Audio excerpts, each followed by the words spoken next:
26/11 Mumbai terror attack remains one of the darkest nights in India's history. Today, Mumbai Samachar pays tribute to brave hearts who fought fearlessly and saved many lives. Let's remember the night that shook the nation and salute the brave heroes who stood strong against terror.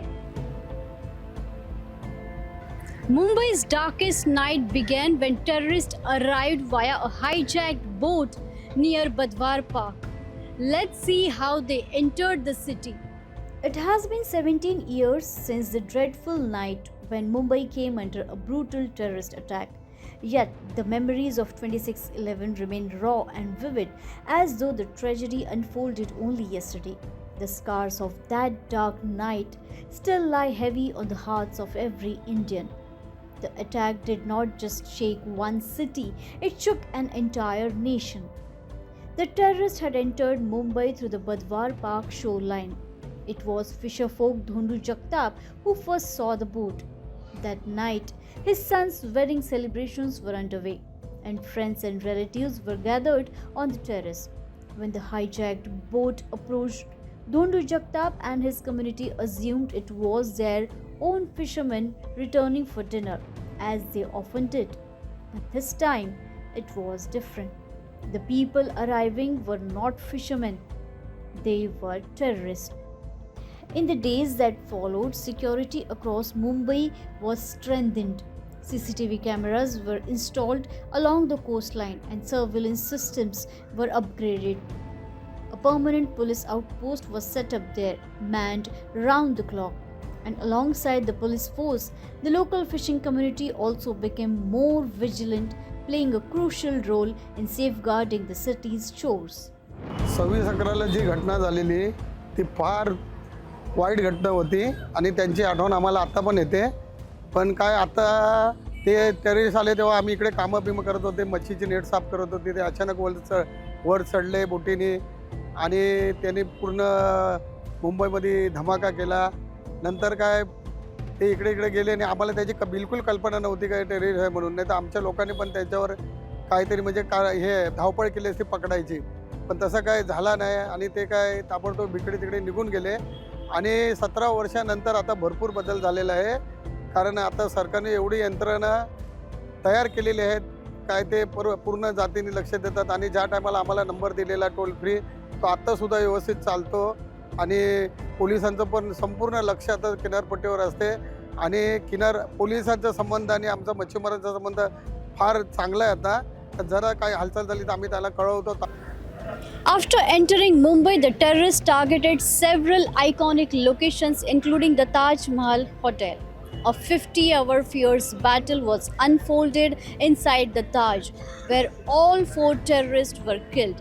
But 31 innocent lives were also lost, and Major Sandeep Unnikrishnan was martyred. Today, the Taj stands tall, rebuilt with pride and resilience. During the attack on the iconic Taj Mahal Palace Hotel, terrorists held tourists and hotel staff hostage. Explosions inside the building destroyed several rare and irreplaceable artifacts, while fires broke out in many parts of the hotel. As the flames engulfed this landmark, a proud symbol for both Mumbai and the entire nation, Indians across the country watched in grief and helplessness. Yet, from the devastation emerged a remarkable story of strength and revival. Within just 1 year and 9 months, Ratan Tata led the massive restoration of the Taj, spending nearly 120 crore to bring the heritage structure back to its original splendor. Every detail was restored with precision. Century-old chandeliers, antique decor pieces and architectural elements were recreated exactly as before. Special care was taken to ensure that neither the building's heritage character nor its historic design was compromised. On Independence Day, Ratan Tata formally reopened and dedicated the restored Taj Mahal Palace to the people of India, standing tall once again as a symbol of courage, unity, and the resilient spirit of this nation.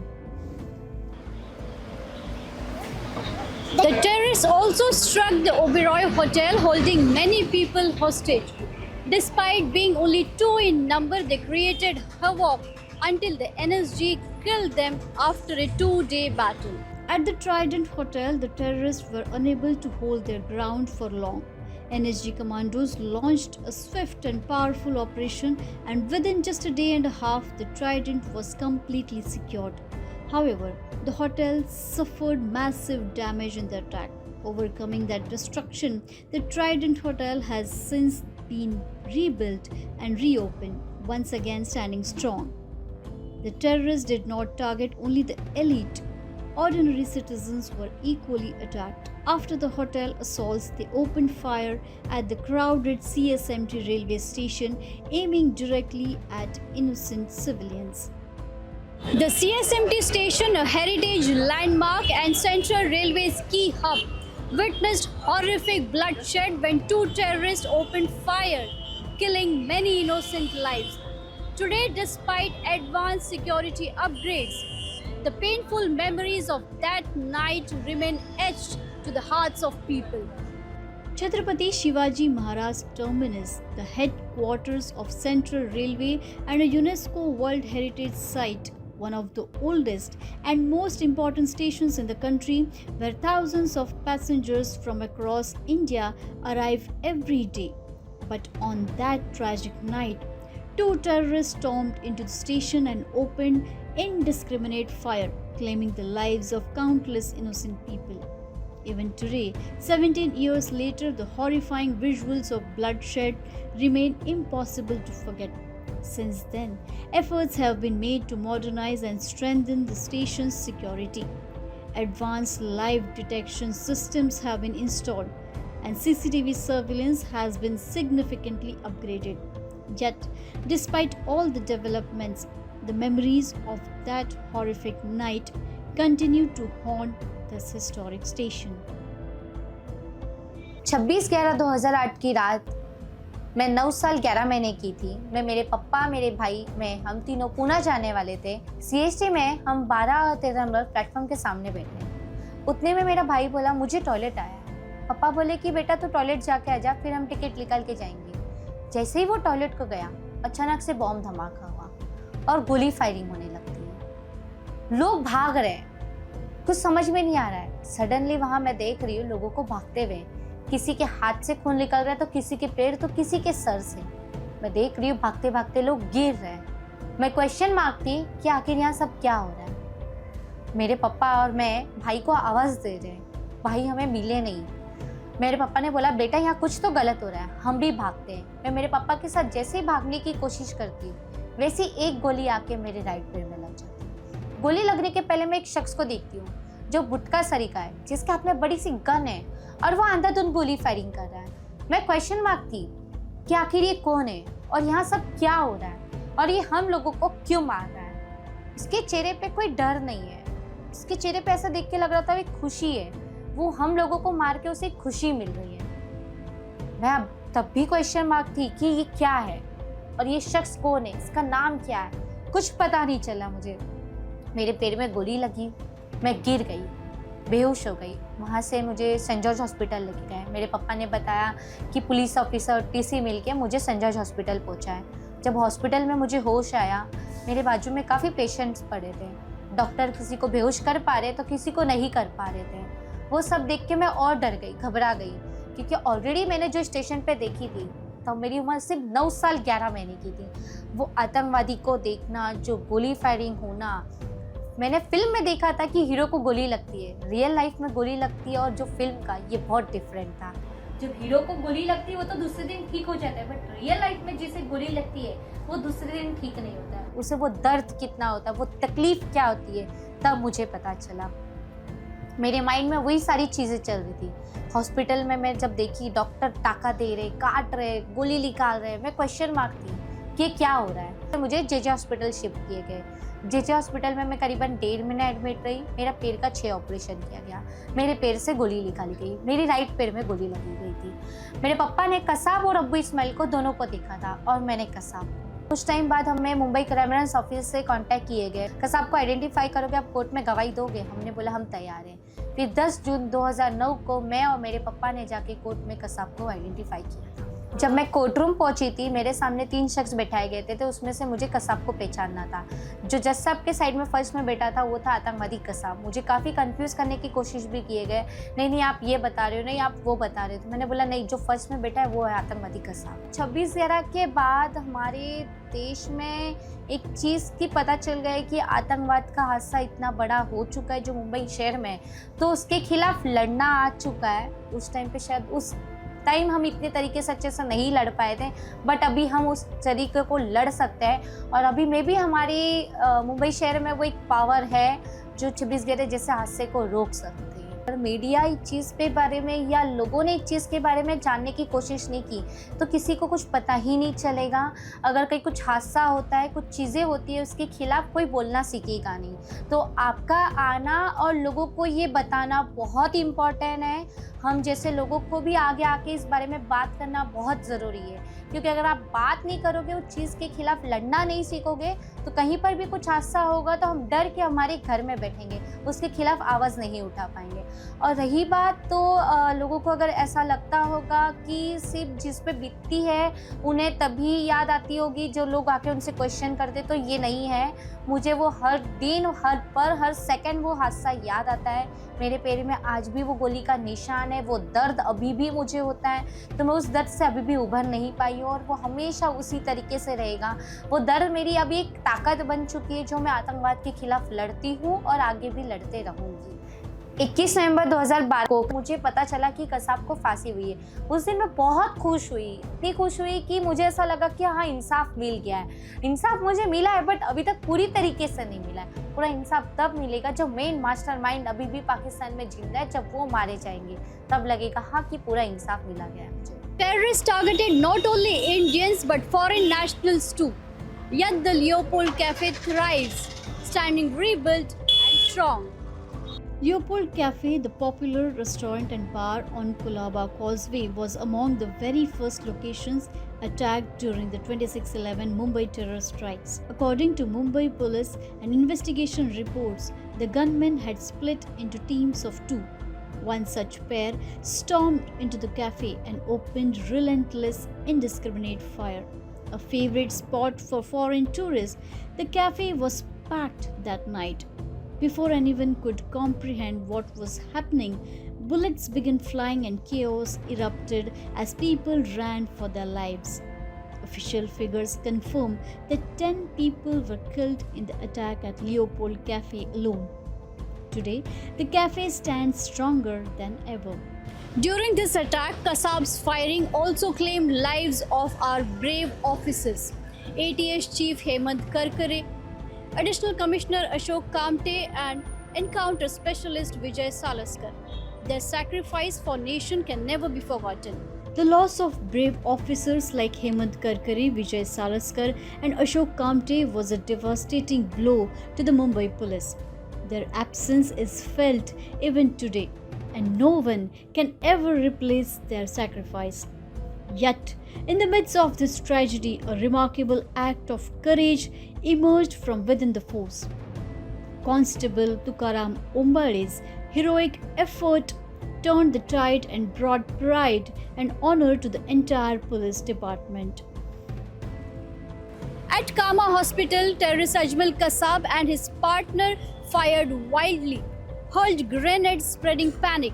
But amid the horror, the nurses and the staff courageously shielded the patients, including women and newborns, proving themselves the real heroes that night. अपने मुंबई में जब terrorist attack हुआ था 26/11 को, तो उस time पे मैं अपने यहाँ पे 5th फ्लोर पे पोस्टनेटल वार्ड है, वहाँ पे काम कर रही थी और मेरे साथ मेरे सीनियर सिस्टर मुरंजन सिस्टर भी वो भी थे। हम दोनों थे और हमारे साथ 2 लेडीज सर्वेंट थे। तो नाइट शिफ्ट में हम लोग अराउंड 10 बजे, रात को 10 बजे खाना खाने के लिए बैठे थे।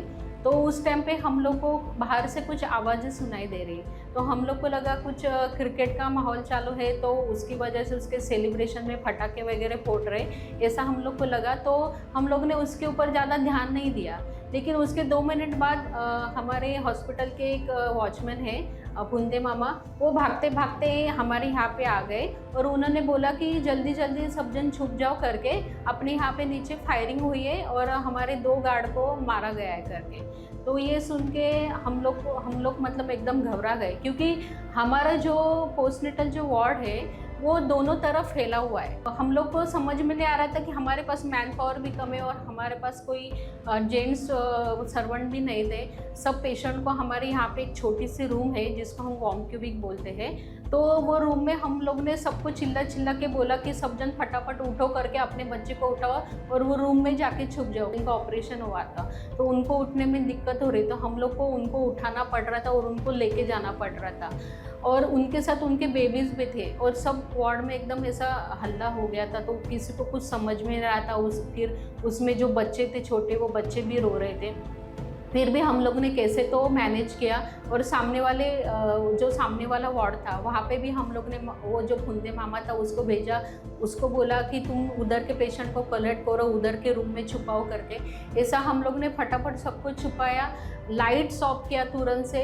और जब हम लोग गेट बंद करने गए तो तभी हमारे सामने टेररिस्ट खड़े थे, उनके हाथ में हम लोग ने गन्स वगैरह देखे। तो हम लोग ने फटाफट कुलूप लगाया और हम लोग वो रूम में जाके छुप गए। वो रूम इतनी छोटी थी, एकदम छोटी रूम थी और उसमें वेंटिलेशन बिल्कुल भी नहीं था।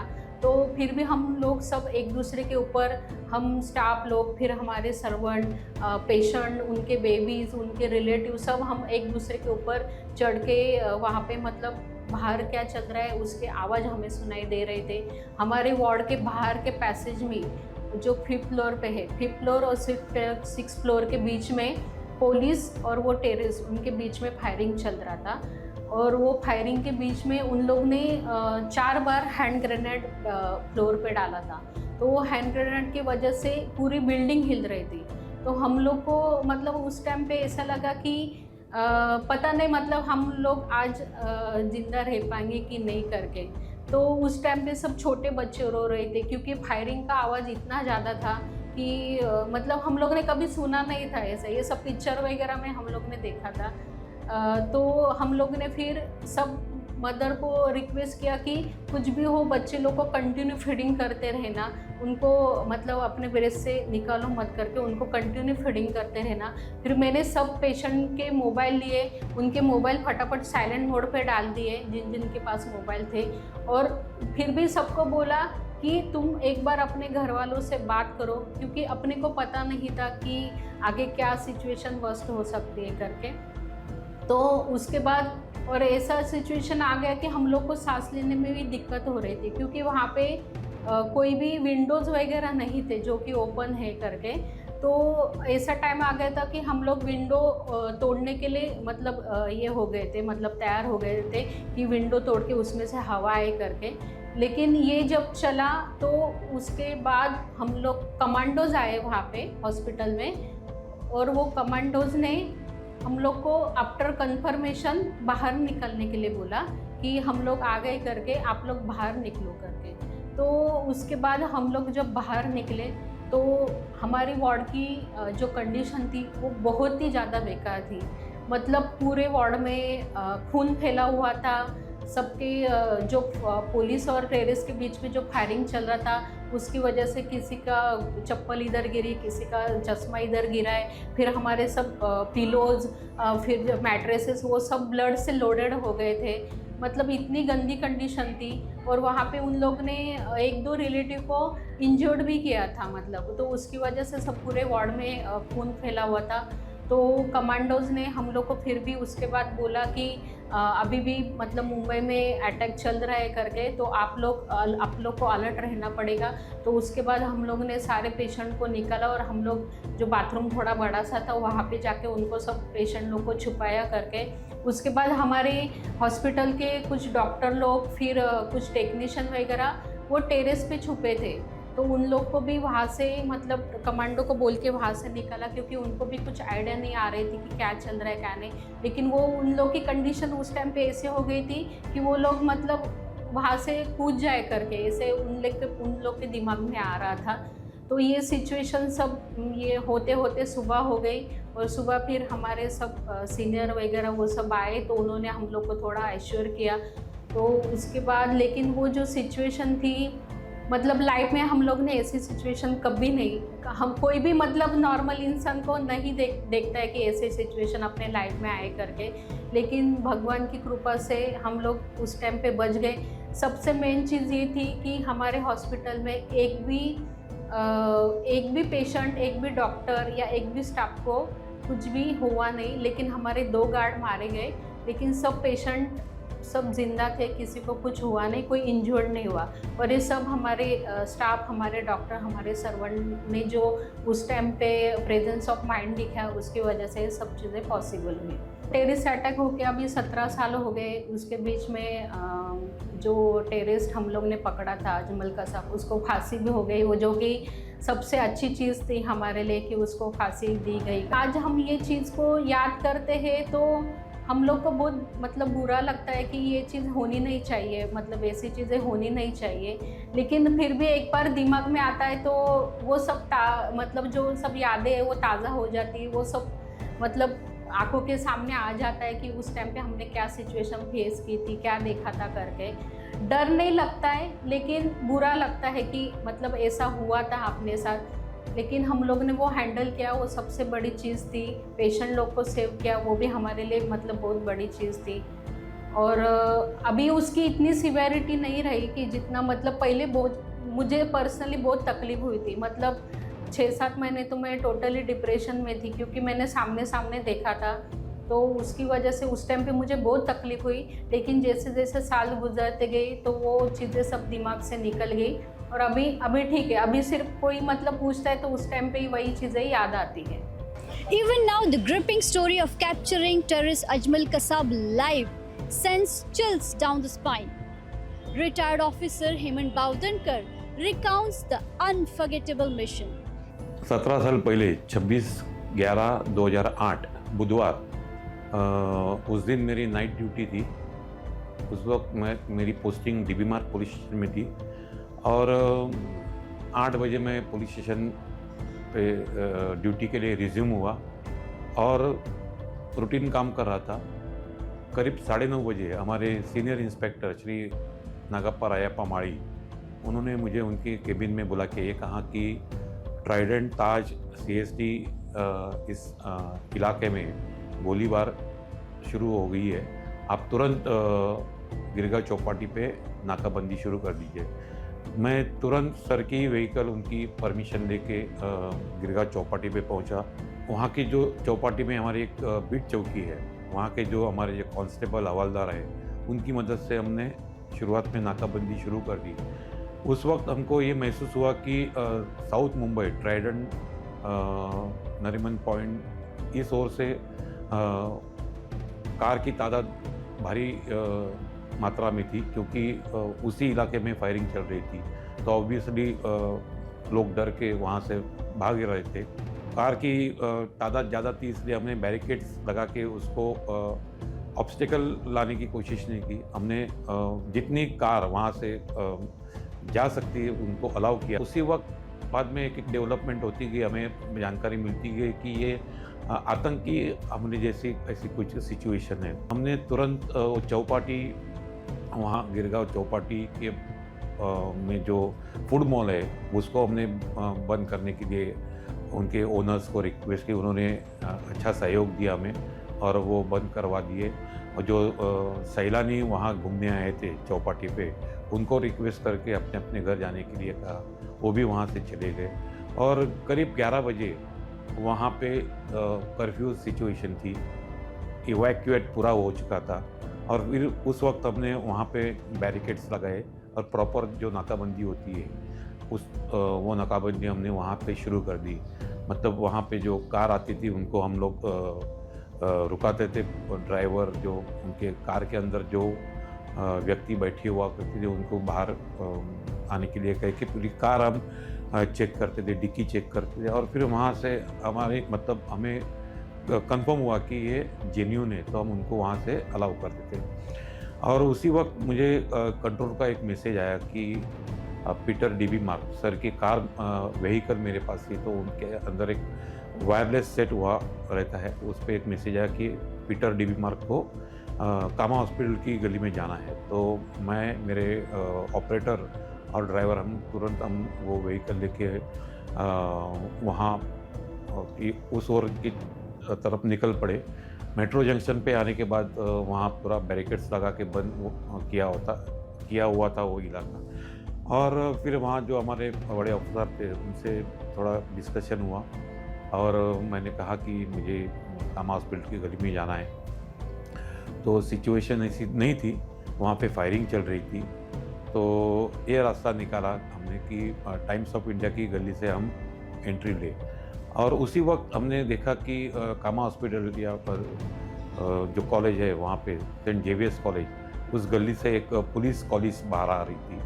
तो मेरे साथ में जो एक सब इंस्पेक्टर थे आज़ाद मैदान के थे, उनके पास SLR राइफल थी। हमने सोचा कि वो कॉलेज में जो हमारे पुलिस कर्मी जो कोई भी रहेंगे उनसे पूछ लेंगे कि अंदर सिचुएशन क्या है। तो जैसे हम आगे बढ़े तो वो कॉलेज से फायरिंग हुई और वहाँ पे लगी। और तो मुझे ये क्लियर हो गया कि ये कॉलेज में आतंकी रहेंगे।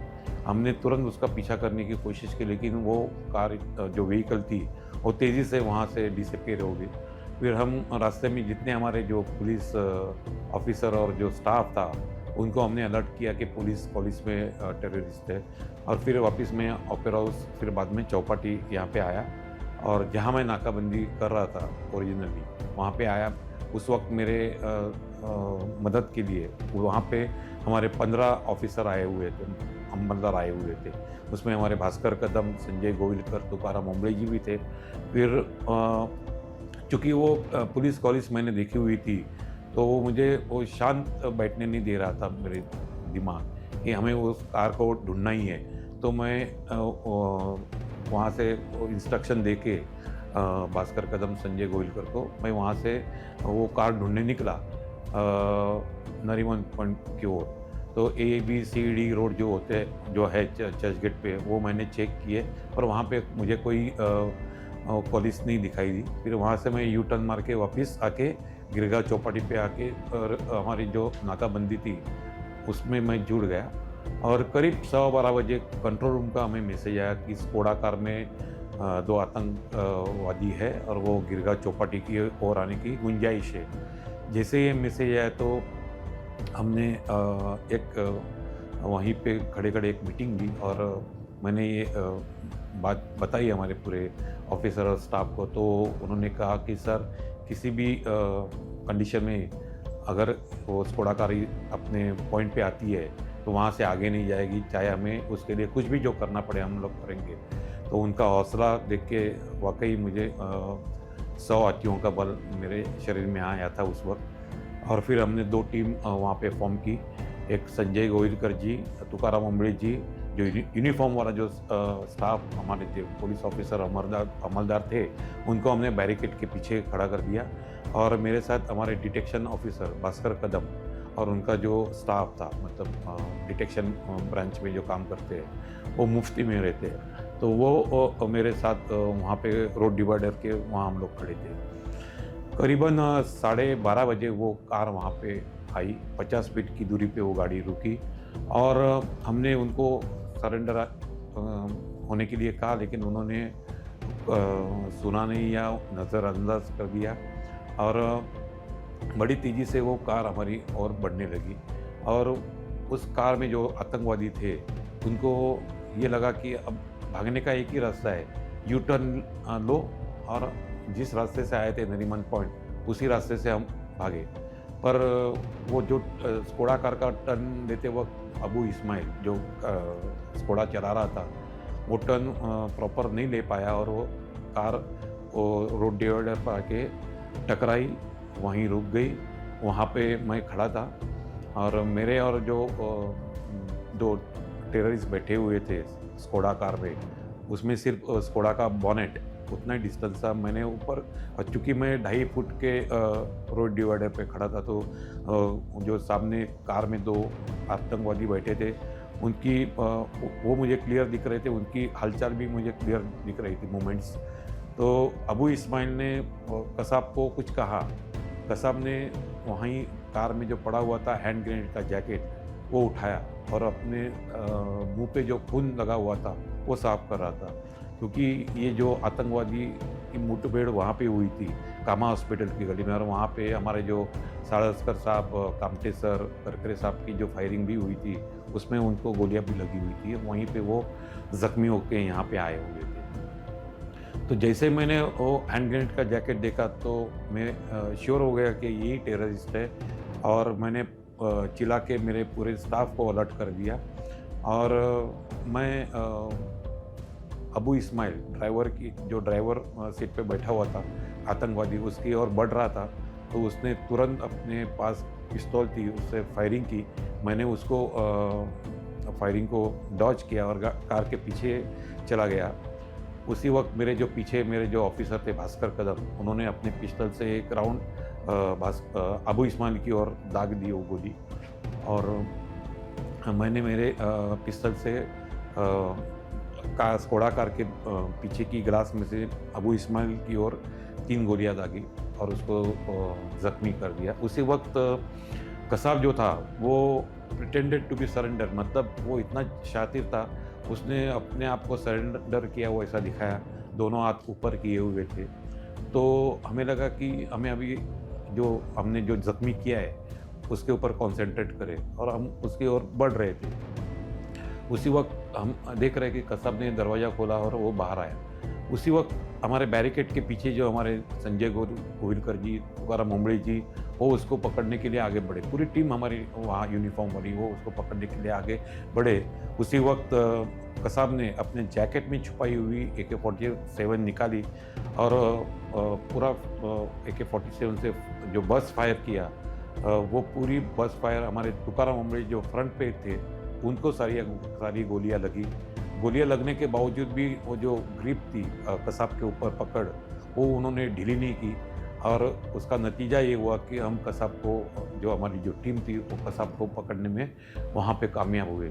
हमने तुरंत तुकाराम मुंबड़ी जी को हरकिशन दास हॉस्पिटल में इलाज के लिए भेजा और एडिशनल फोर्स के लिए कंट्रोल से मदद मांगी। उसी वक्त हमारे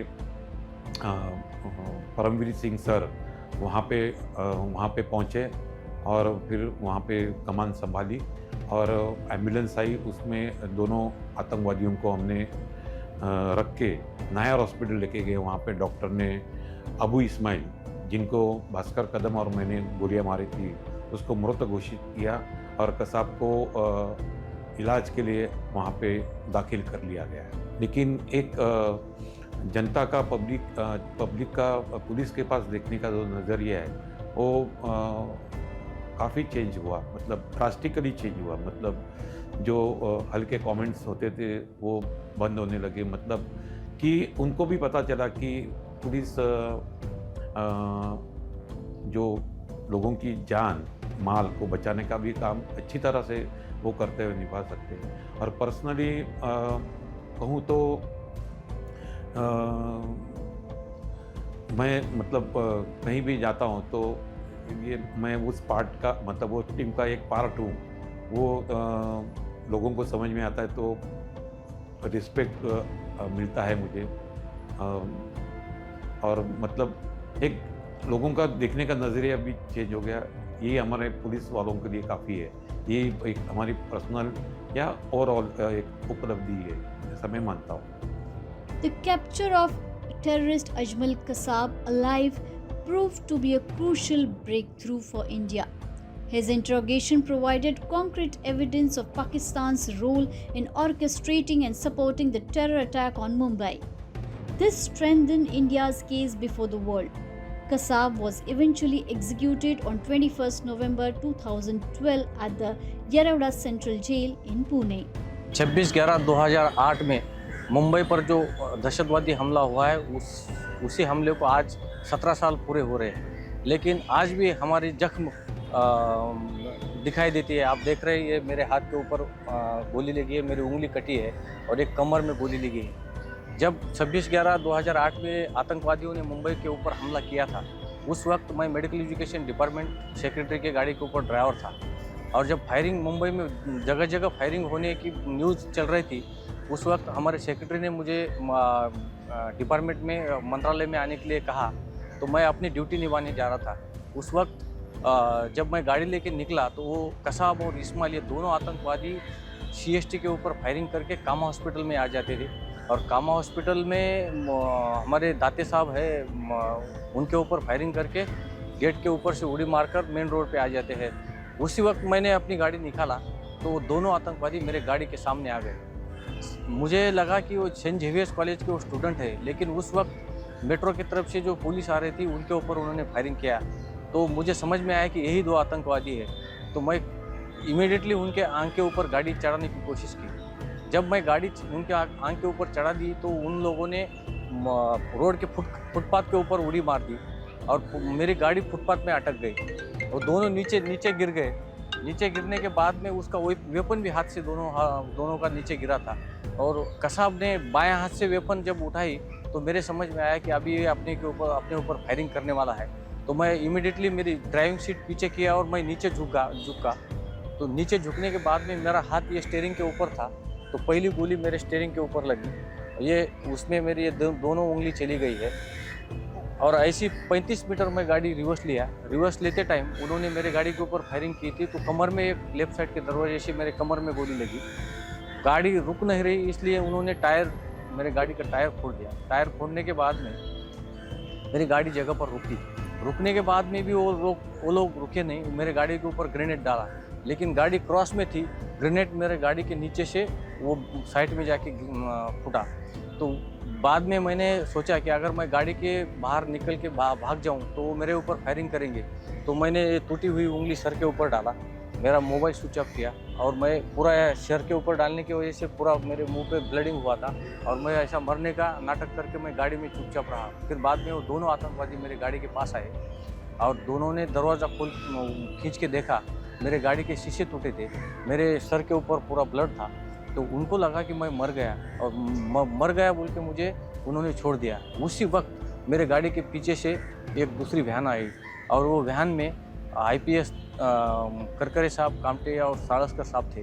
उन्होंने उनके ऊपर फायरिंग करना चालू किया। बाद में उनके ऊपर फायरिंग करके उनको गाड़ी के नीचे डाला और उनकी गाड़ी लेके यहाँ से मेट्रो की तरफ आगे चले गए वो लोग। अभी 2008 से आज तक पूरा 17 साल हुआ है, लेकिन 17 साल क्या, ये हम जब तक जिंदा है तब तक हमारी ये जख्म भरने वाली नहीं है। आज भी दर्द होता है।